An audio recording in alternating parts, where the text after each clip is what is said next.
EVM से BJP का हुआ बड़ा खुलासा। बैलेट पेपर से 309 सीटों पर सपा ने लहराया जीत का परचम। मोदी योगी को लगा गहरा सदमा, मचा हड़कंप। आगे बढ़ने से पहले वीडियो को लाइक कर ले, चैनल पे नए हैं तो चैनल को भी सब्सक्राइब कर लें। बता दें कि एक बार फिर से स्वामी प्रसाद मौर्य ने एक मोर्चा खोल दिया है। जी हां, आपको बता दें कि 304 सीट पर जीतने वाली सपा पीछे और 99 सीट जीतने वाली सपा कैसे आगे हो गई है, इसका पूरा खुलासा किया है स्वामी प्रसाद मौर्य ने। जी हां, आपको बता दें कि एक बार फिर से उत्तर प्रदेश विधानसभा चुनाव के नतीजे 10 मार्च को घोषित हो चुके हैं, जिसमें भाजपा को प्रचंड बहुमत मिला है।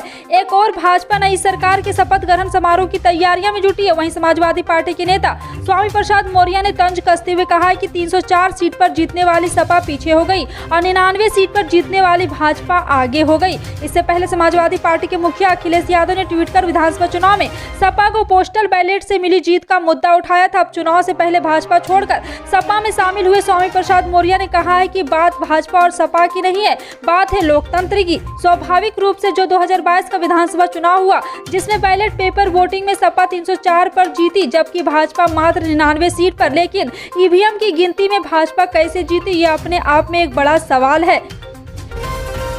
स्वामी प्रसाद मौर्य इतना पर ही नहीं रुके, उन्होंने भाजपा पर तीखा वार करते हुए कहा 304 सीट पर जीतने वाली सपा पीछे हो गई और 99 सीट पर जीतने वाली भाजपा आगे हो गई। इसका मतलब ही कहीं न कहीं कोई बड़ा खेल हुआ है। इसलिए इस पर जो भी मीडिया के लोग या अन्य विद्युत समाज के लोग हैं, उन्हें विश्लेषण करना चाहिए।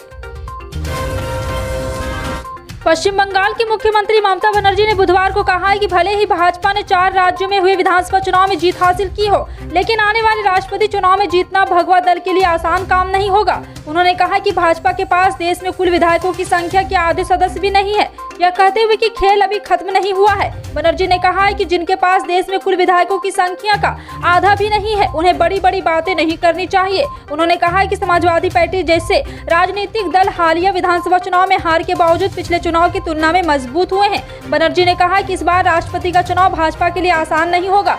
उनके पास देश के कुल विधायकों के आधे भी नहीं है। विपक्षी दलों के पास पूरे देश में अधिक विधायक हैं। राष्ट्रपति चुनाव अप्रत्यक्ष रूप से एक निर्वाचन मंडल के माध्यम से होता है। इसमें संसद राज्य विधानसभाओं के चयनित सदस्य होते हैं। 2024 के आम चुनाव को लेकर भाजपा विरोधी मोर्चा तैयार करने की कोशिश कर रही ममता बनर्जी ने कहा है कि देश केंद्र में सत्तारूढ़ दल से लड़ने की तैयारी कर रहा है। उन्होंने राज्य में कानून और व्यवस्था बनाए रखने के लिए पुलिस की सराहना की और राजनीतिक हिंसा के आरोपों को विपक्ष का झूठा करार दिया। हाल ही में कांग्रेस और टीएमसी के 2 पार्षदों की हत्या की निंदा करते हुए बनर्जी ने कहा है कि पुलिस जांच कर रही है और दोषियों के राजनीतिक संबंध को देखे बिना कार्रवाई की जाएगी। बनर्जी के भाषण के दौरान भाजपा के सदस्यों ने वॉकआउट किया। इस दौरान जय बांग्ला और भारत माता की जय के नारे भी लगे।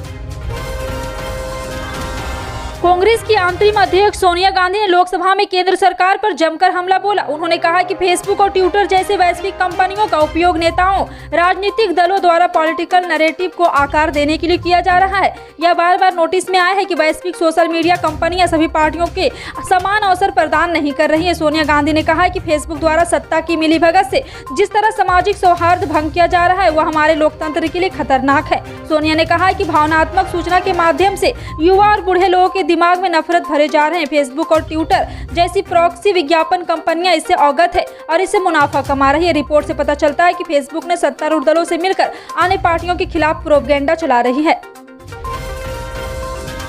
एमएलसी चुनाव की प्रक्रिया तेज हो गई है। समाजवादी पार्टी ने वरिष्ठ नेता जसवंत सिंह यादव को एमएलसी चुनाव के लिए अलीगढ़ हाथरस का प्रत्याशी घोषित किया है।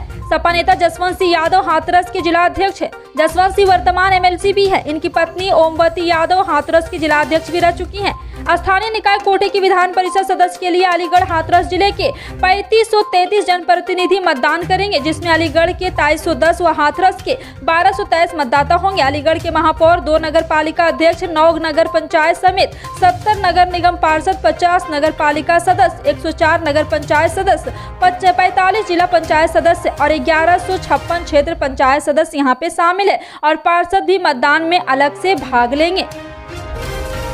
पंजाब में बुधवार को 17वीं विधानसभा के मुख्यमंत्री के तौर पर आप नेता भगवंत मान ने शपथ ली। आप नेता भगवंत मान ने यह शपथ शहीद भगत सिंह के गांव में ली। इस शपथ ग्रहण के बाद पंजाब की कमान भगवंत मान के पास आ गई है।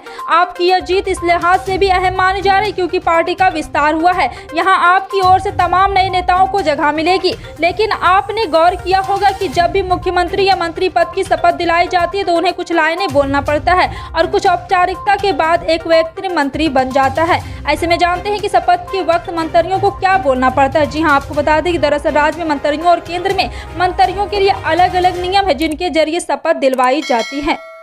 फिलहाल आपका इन सभी खबरों पर क्या कहना है कमेंट सेक्शन में टाइप करके जरूर बताएं।